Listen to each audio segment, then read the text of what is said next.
Bonjour. Bonjour. Bonjour. Nous faisons un voyage ensemble. Nous continuons le voyage. Vous vous souvenez, si vous étiez là la dernière fois, que Chrétien s'exclame devant Monsieur l'interprète. Monsieur l'interprète. Il dit, je comprends en effet, le meilleur n'est pas seulement de jouer des choses présentes de cette vie, quoique c'est bon d'en jouir des choses présentes de cette vie. Certainement, quand c'est des bonnes choses, on veut vraiment pleinement en jouir, mais d'attendre avec patience surtout, de fixer sa vue sur les choses à venir. Ça, c'est encore plus important que les choses présentes de cette vie, ce qui est bien. C'est vrai, répond l'interprète, c'est vrai, parce que nous regardons non point aux choses visibles, mais à celles qui sont invisibles. Ah! Car les choses visibles sont passagères. Nous sommes en voyage. Et un jour, ça se termine. J'ai pris un service funéraire cette semaine. Et la personne, je l'avais appelée il y a 3 semaines. Elle m'a dit, j'ai tellement hâte de voir ce qu'il y a de l'autre côté et de rencontrer mon sauveur. Et c'est moi qui ai pris le service funéraire à Trois-Rivières pour cette dame-là. C'est ma belle-sœur en réalité, une de mes belles-sœurs. Et puis quelle joie de pouvoir dire ça devant toutes ces personnes qui étaient réunies en hommage pour cette car les choses visibles sont passagères et les invisibles sont... Et ça dure longtemps. Qu'on le veuille ou non, nous sommes bien obligés de faire face à la réalité de notre chair. Notre chair. Notre chair qui gravite tout naturellement vers les choses temporelles, charnelles, visibles, temporaires. Nous réalisons combien notre chair humaine et notre esprit régénéré sont hostiles l'un envers l'autre. Ça va faire, ce mois ici, le 10 avril, on est quoi aujourd'hui, le 7? Donc, dans 2 jours, ça va faire 72 ans que j'ai invité mon Sauveur dans mon cœur. Vous dites, vous étiez encore à la couche à ce moment-là? Non. J'avais 11 ans, donc, voyez-vous, c'est un jour que j'oublierai jamais de toute éternité. J'ai invité Jésus-Christ comme mon Sauveur et Seigneur. J'ai réalisé que sans lui, j'étais perdu, même si j'étais bon, même si je faisais mon possible, j'étais meilleur que bien des autres. C'était pas ça. J'étais, selon Jean 3,36, la colère de Dieu était comme suspendue au-dessus de moi, qui attendait de tomber, mais il fallait venir à Jésus. En moi-même, j'étais perdu.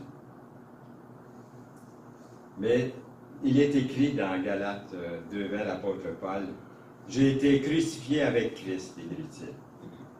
Et si je vis, ce n'est plus moi qui vis, c'est Christ qui vit en moi.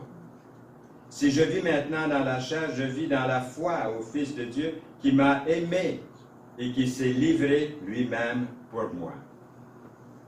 Je dis donc, continue l'apôtre Paul dans Galates 5,16, « Marchez selon l'Esprit et vous n'accomplirez pas les désirs de la chair.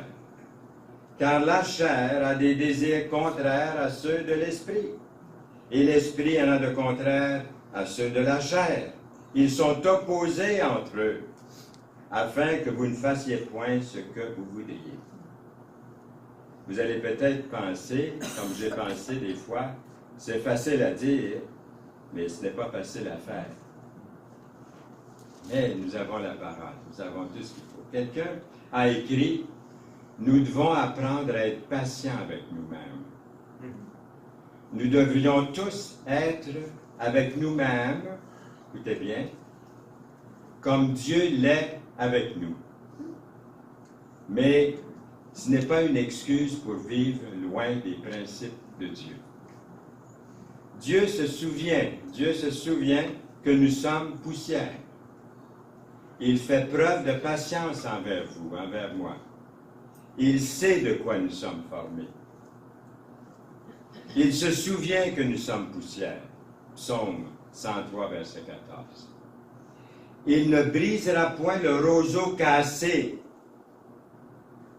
et il n'éteindra point la mèche qui brûle encore. Puis elle va brûler toute l'éternité quand on lui appartient. Mais des fois, comme c'est écrit, le roseau peut être croche, brisé un peu. Mais c'est pas fini, c'est pas terminé, parce que nous lui appartenons. Sa grâce, sa présence en nous. Après cela, l'interprète prend Chrétien par la main, puis le mène dans un lieu où il y a un feu d'allumé, contre une muraille. On voit un bon feu de foyer.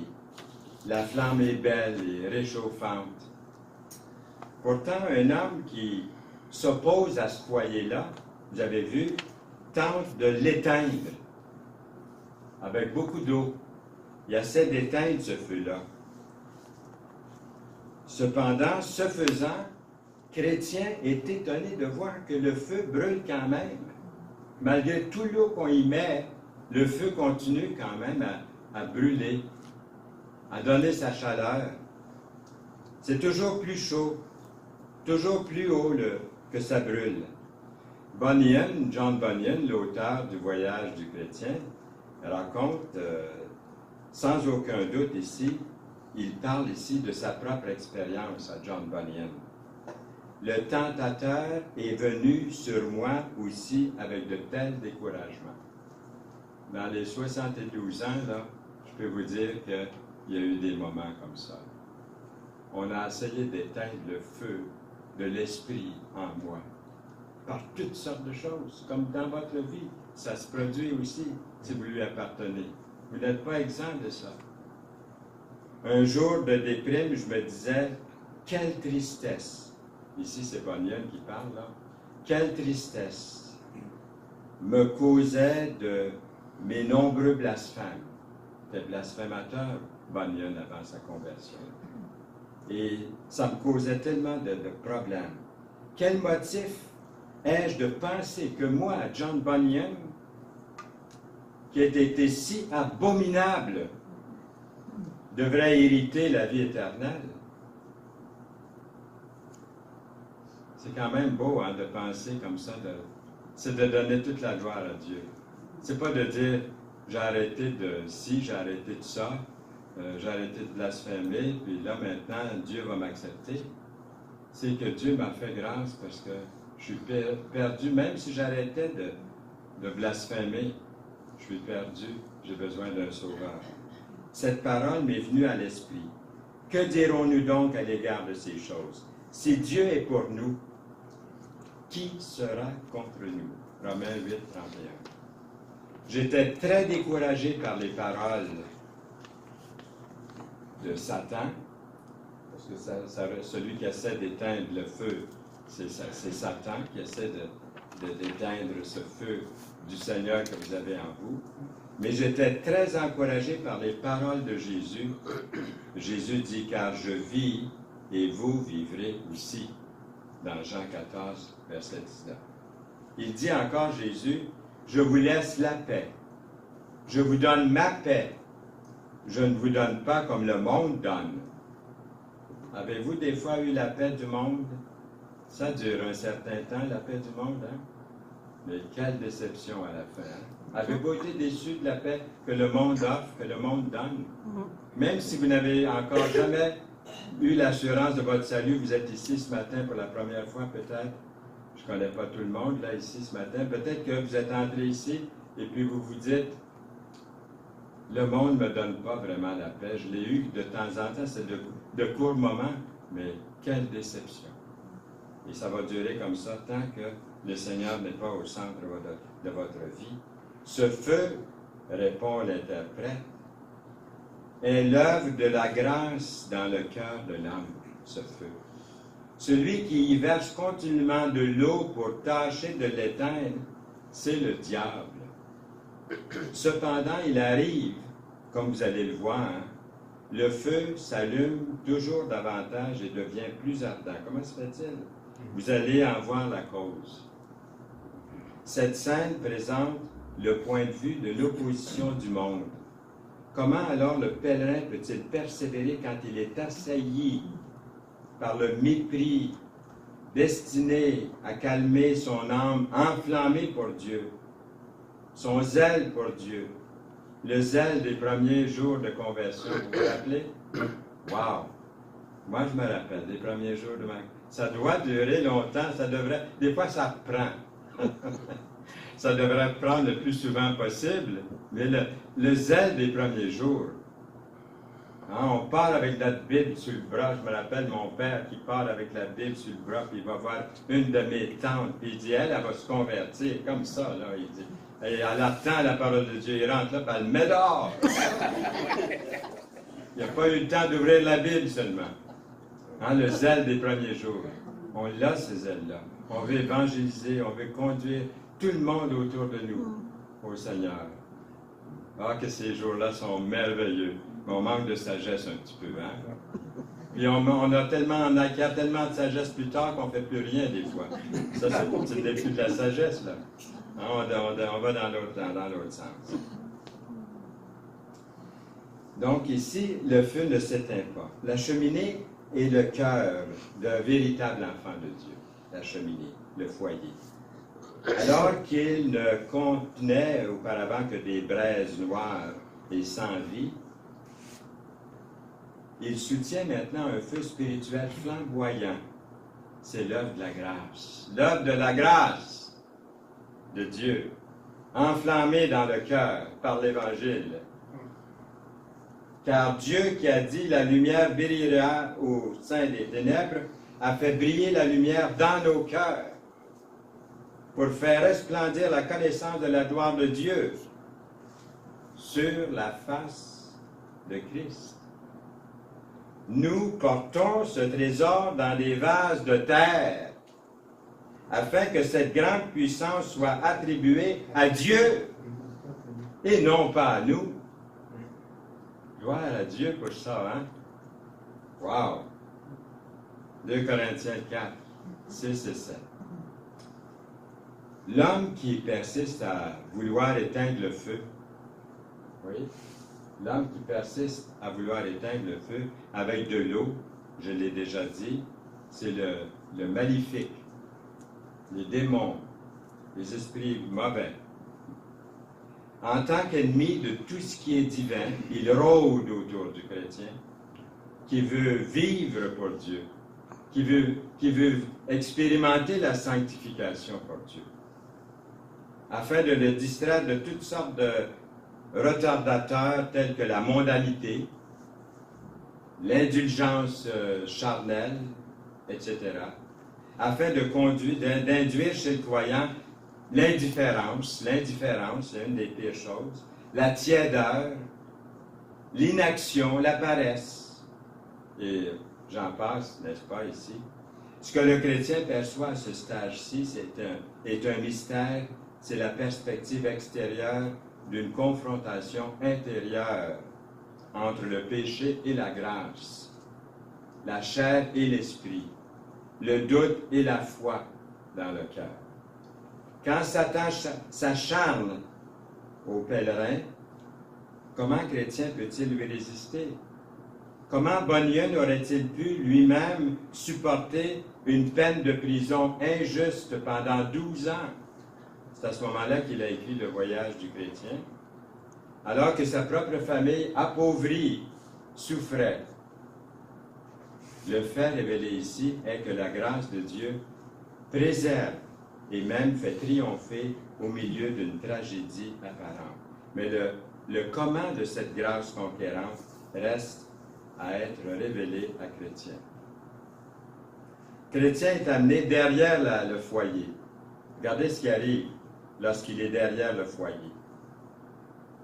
Voyez-vous ce qui arrive là?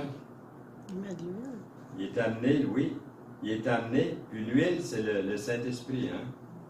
Il est amené, puis il y a quelqu'un derrière, là, qui verse de l'huile en abondance. C'est pour ça que le feu ne s'éteint pas. La grâce, l'huile de la grâce, l'Esprit de Dieu. Il verse secrètement l'huile sur le feu et le fait flamber. C'est un combat spirituel en action. Alors le chrétien dit, mais ça veut dire quoi tout ça, là? Voulez-vous m'expliquer ce que ça veut dire? Est-ce que quelqu'un peut m'expliquer ce que ça veut dire? L'interprète déclare que cette personne derrière la scène est le Seigneur Jésus-Christ qui, avec l'huile de sa grâce, maintient l'œuvre de grâce commencée dans le cœur du croyant. Regardez le verset 2 Corinthiens 12, 8. Et pour que je ne sois pas enflé d'orgueil à cause de l'excellence de ces révélations, il m'a mis une écharpe dans la chair, un ange de Satan pour me souffleter et m'empêcher de m'enorgueillir. 3 fois, j'ai prié le Seigneur de l'éloigner de moi. Et qu'est-ce que le Seigneur lui a dit? Ma grâce te suffit. Car ma puissance s'accomplit en toi, en réalité, en toi qui es faible. Ma puissance est manifestée. Je me glorifie donc bien plus volontiers de mes faiblesses, afin que la puissance de Christ repose sur moi. Est-ce que vous avez saisi ça? C'est merveilleux, n'est-ce pas? Cette grâce de Christ est aussi l'Esprit de Christ ou le Saint-Esprit. Pour vous, vous ne vivez pas selon la chair, mais selon l'Esprit, si du moins l'Esprit de Dieu habite en vous. Si quelqu'un n'a pas l'Esprit de Christ, il ne lui appartient pas. Romains 8, verset 9. Celui qui a ressuscité Christ d'entre les morts rendra aussi la vie à vos corps mortels par son Esprit qui habite en vous. Romains 8, 11. Voilà ce qui fait que les âmes que Dieu s'est acquises par le sacrifice de son Fils à la croix du Calvaire démontrent continuellement l'œuvre de sa grâce envers le croyant, malgré tout ce que le diable peut entreprendre pour l'y empêcher. Si le Seigneur Jésus-Christ se tient derrière la muraille pour entretenir le feu, ce feu-là, c'est pour nous enseigner que dans les grandes tentations, on a souvent beaucoup de peine à voir comment l'œuvre de la grâce est entretenue dans une âme. Ainsi, mes frères bien-aimés, comme vous avez toujours obéi, mettez en œuvre votre salut avec crainte et tremblement, non seulement comme en ma présence, mais bien plus encore maintenant que je suis absent. Car c'est Dieu qui produit, c'est Dieu qui produit en vous le vouloir et le faire, c'est Dieu, selon son bon plaisir. Si nous marchons dans la chair, nous ne combattrons pas selon la chair. Nous ne combattons pas selon la chair, mais car les armes avec lesquelles nous combattons ne sont pas charnelles, mais elles sont puissantes par la vertu de Dieu pour renverser les forteresses. 2 Corinthiens 10, 3 et 4. L'intensité du conflit, les tentatives de Satan de nous tamiser comme du blé, de nous écraser, de nous démoraliser. Le Seigneur dit, Simon, Simon, c'est Pierre, hein? Il lui dit, Simon, Simon, Satan vous a réclamé pour vous cribler comme le froment. Mais j'ai prié pour toi. C'est merveilleux de penser que le Seigneur intercède pour vous, pour moi, en cet instant. Afin que ta foi ne défaille point, il est écrit. Et toi, quand tu seras revenu, affermis tes frères. Luc 22, 31. Car nous n'avons pas à lutter contre la chair et le sang, mais contre les dominations, contre les autorités, contre les princes de ce monde des ténèbres, contre les esprits méchants dans les lieux célestes. Éphésiens 6, 12. Toutes ces choses négatives d'Éphésiens 6, 12 que nous venons de lire, je les souligne à nouveau, les dominations, les autorités, les princes de ce monde de ténèbres, les esprits méchants, vous les avez reconnus sans doute, toutes ces choses tendent à obstruer la plus grande puissance de sa grâce et l'intercession de Christ pour nous. Mais j'ai prié pour toi. J'ai prié pour toi, afin que ta foi ne défaille point, et toi, quand tu seras revenu, affermis tes frères. Alors, on doit être bons les uns envers les autres. On doit reconnaître que ce qui nous arrive à nous peut arriver aux autres. On ne peut pas juger les autres. Commençons par se juger nous-mêmes avant d'aller juger les autres. Même si le péché de l'autre semble plus grand que le vôtre, enlevez la poutre de votre œil avant d'enlever la paille dans l'œil du voisin. C'est ce que le Seigneur est en train de nous dire dans d'autres passages que vous connaissez bien. Revêtez-vous de toutes les armes de Dieu afin de pouvoir tenir ferme contre les ruses du diable. Éphésiens 6, 11. Ensuite, l'interprète prend Chrétien par la main à nouveau et le conduit vers un palais. Vers un palais. Chrétien demande à l'interprète s'il lui serait permis aussi d'y entrer. Et je vis à cette porte une grande multitude de gens qui témoignent, mais quand même qui n'osent pas trop s'affirmer. Chrétien dit, il y a également un homme assis derrière une table, placé un peu à côté de la porte, là, ayant devant lui une petite table et puis un livre pour inscrire. Tous ceux qui doivent entrer sont inscrits. Je vois encore que sur la porte, ou vers la porte, il y a plusieurs hommes armés, avec le but de tuer ceux qui tenteraient de forcer le passage. Chrétien paraît effrayé, naturellement, mais comme presque tous reculent par crainte de ces gens armés là à la porte. Chrétien, tiens, je vois un homme, dit-il, il y a un homme qui paraît d'une valeur assez extraordinaire, se diriger vers celui qui est assis à la porte, puis lui dit, « Écris mon nom, écris mon nom. » Une fois accompli, il prend une épée et un casque. Vous connaissez Éphésiens 6, hein? Les armes. Il s'est revêtu de la tête aux pieds avec son épée à la main, puis droit vers la porte avec un courage héroïque, fonce sur les hommes armés qui, de leur côté, le reçoivent avec une fureur sans égale.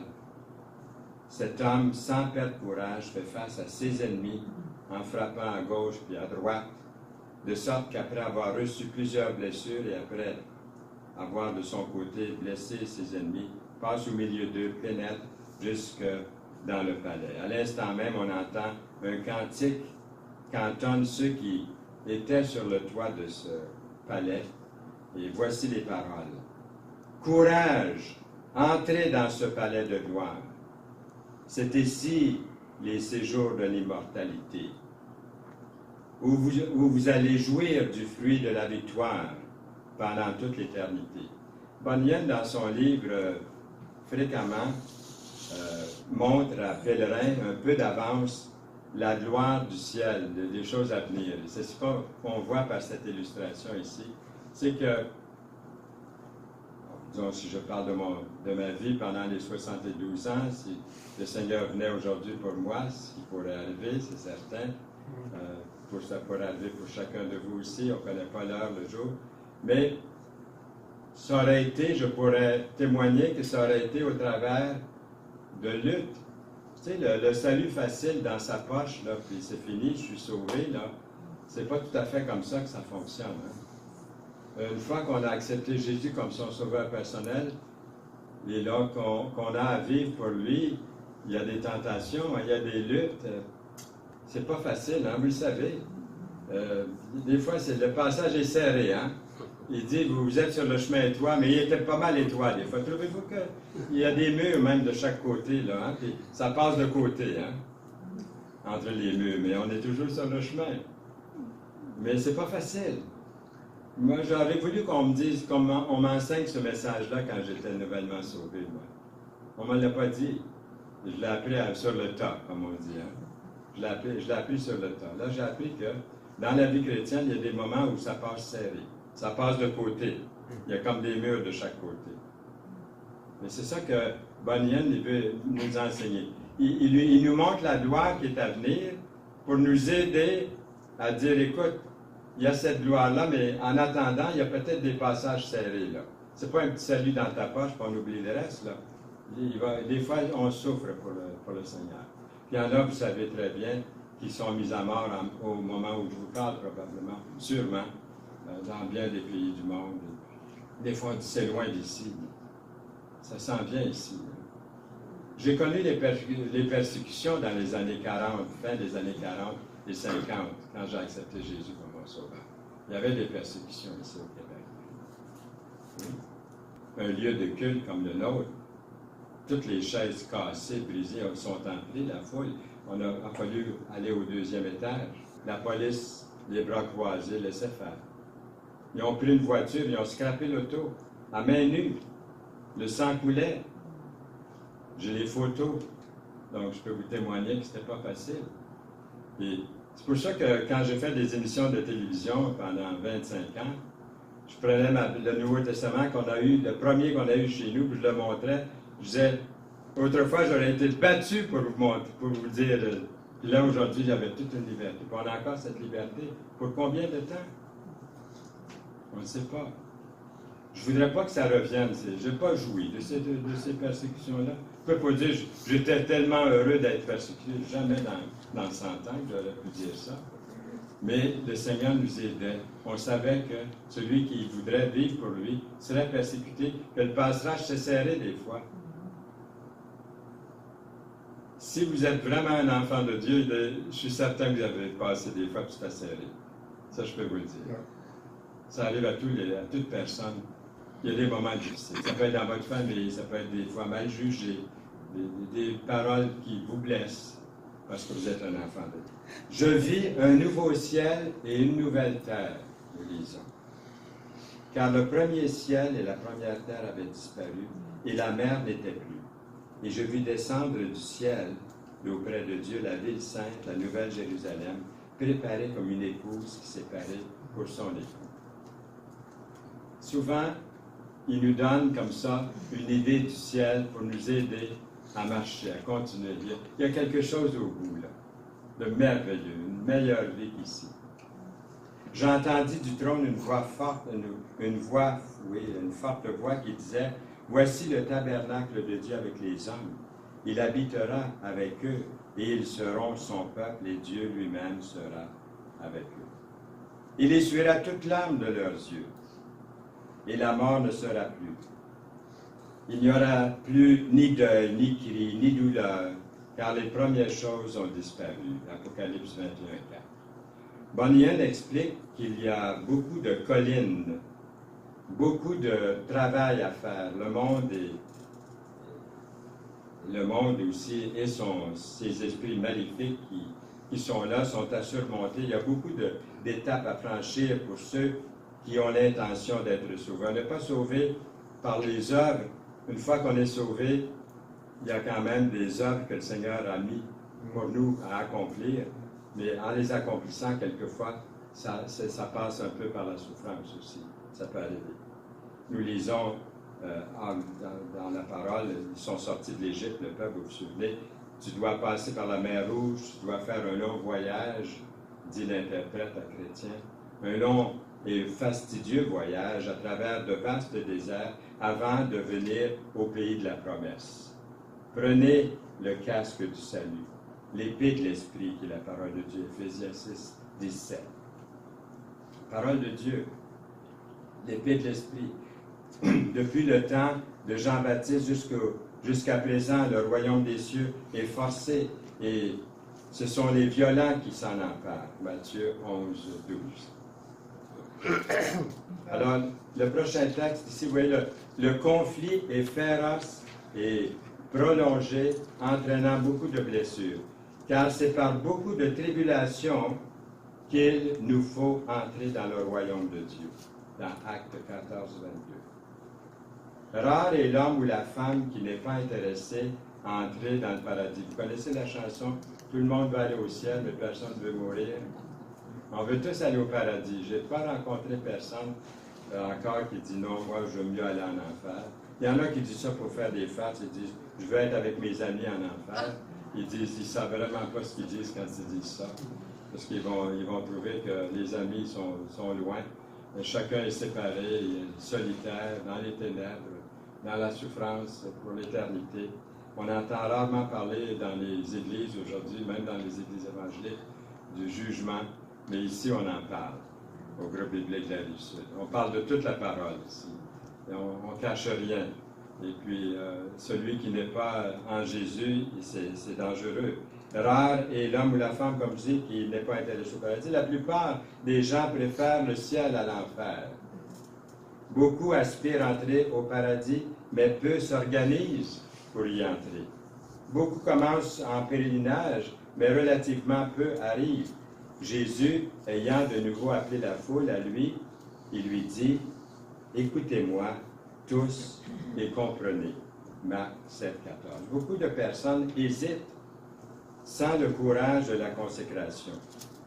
Beaucoup se rassemblent pour contempler la vérité de la Bible, ce qui est très bien, mais sans se risquer à sortir, alors même que leur commande ce livre, la Bible, si quelqu'un vient à moi, sans me préférer à son père, à sa mère, à sa femme, à ses enfants, à ses frères, à ses sœurs et même à sa propre vie, il ne peut être mon disciple. Et quiconque ne porte pas sa croix et ne me suit pas, ne peut pas être mon disciple. Porter sa croix, ici veut dire mourir à soi-même, mourir à ses idées, à ses opinions personnelles. Et le maître dit au serviteur, va dans les chemins et le long des haies, et ce que tu trouveras, contrains-les d'entrer, afin que ma maison soit remplie. Luc 14, 33. Là, j'aime l'idée, comme je pense que Michel et Diane ici, vous me permettrez de dire ça. Vous avez invité souvent des gens qui sont dans le besoin, qui viennent, puis il y en a qui ont dit, ils viennent pour déjeuner. Laissez-les venir pour déjeuner. Vous voyez ce que Jésus a dit ici, là? Allez le long des haies, là, et ceux que trouvera, puis contrains-les d'entrer. C'est ce que vous avez fait, au fond. Et puis ces gens-là, ils sont venus, ils ont entendu la parole. Dieu connaît leur cœur. C'est pas à moi de juger s'ils viennent juste pour... Ils viennent sûrement juste pour manger, peut-être quelques-uns d'eux, mais l'Évangile est donné aussi en même temps. On sème la parole. Et puis, qui viennent tous déjeuner. Le trésorier, peut-être qu'il trouverait que ça coûte cher, là, parce que le déjeuner, on leur offre, mais en même temps, on leur offre quelque chose d'encore plus grand qu'un déjeuner. N'est-ce pas que c'est la parole de Dieu, puis la voie du salut? Ah, je m'éloigne donc du sujet ce matin. Revenons à la parole qui dit, le dernier jour, le grand jour de la fête, Jésus se tenant debout s'écria, « Si quelqu'un a soif, qu'il vienne à moi et qu'il boive. » Il me semble d'entendre, je ne suis pas capable de prendre la voix de Jésus ici, mais il me semble l'entendre dire ça. Qu'il vienne et qu'il boive. On a soif, il peut donner de l'eau limpide qui donne la vie éternelle. Beaucoup considèrent l'appel de Dieu, mais choisissent égoïstement leur perfectionnement, leur ambition personnelle, leurs projets familiaux, leur statut, leur style de vie, etc. Tout ça à la prédominance ou prééminence malgré l'apparence religieuse extérieure, souvent. Après mieux réflexion, ils optent pour l'asservissement au monde, même s'ils sont à la vue du royaume de Dieu. Ne savez-vous pas que l'amour du monde est inimitié contre Dieu? Celui donc qui veut être ami du monde se rend ennemi de Dieu. Jacques 4, 4. Beaucoup reculent devant la perspective d'un conflit. Beaucoup, contrairement à Bunyan, ont cédé à la règle, à la religion de l'État, à la démocratie. Le plus grand nombre gagne. C'est ça le monde, c'est la démocratie. Tout le monde s'en va là, bien on vote pour ça. C'est lui qu'on élu. Là, on le regrette après. Hein? Il n'y en a pas encore un seul qui a été élu, qu'on dit, étais-tu bon un peu? Au bout de 4 ans, on veut le mettre dehors, hein, parce qu'on en veut un meilleur. C'est comme ça là, que l'espérance du monde. Est-ce que je vous dis quelque chose de nouveau ce matin? Absolument pas. Hein. Tout ça, vous le savez déjà. Application. Bref. L'ambiance actuelle de la chrétienté évangélique est clairement reflétée dans ces pèlerins qui hésitent à engager le combat avec l'ennemi. C'est peut-être la faiblesse des évangéliques dans le monde aujourd'hui. Surtout dans nos pays, ici en Occident, où c'est plus facile d'être chrétien. Là. Mais si jamais il venait une persécution, on verrait, là, il y aurait plus de chaises vides ici, là, ce matin. Peut-être, j'espère que non, qu'on serait tous là, peut-être en plus grand nombre. Mais c'est une des faiblesses aujourd'hui dans le monde évangélique. Dois-je être emporté au ciel sur des lits de fleurs, alors que d'autres sont battus pour gagner le prix? Le prix est certain, on va l'avoir le prix. On lui appartient. Mais est-ce qu'on va être porté sur un lit de fleurs, douillet? Peut-être pas. Espérons que ce sera dans des meilleures conditions. C'est ce que je souhaite aussi. Mais si c'était autrement, est-ce que je pourrais? J'ai dit, en moi-même, aujourd'hui, je dois vous dire franchement, je pense que je ne serais pas capable. Mais je dis ma prière, par ta grâce, oui, Seigneur, je peux. Mais ta grâce, ça doit être tout un voyage de grâce. Hein? Il faut que ce soit vraiment quelque chose de très grand. Puis on sait que sa grâce est immense, est grande. Faisons cette prière. Faites cette prière avec moi. Augmente mon courage, Seigneur. Je supporte le travail. Je supporte la douleur. Je suis soutenu par ta parole. Amen. Amen. Qu'est-ce qui va arriver maintenant, là, avec le chrétien? On va savoir ça la prochaine.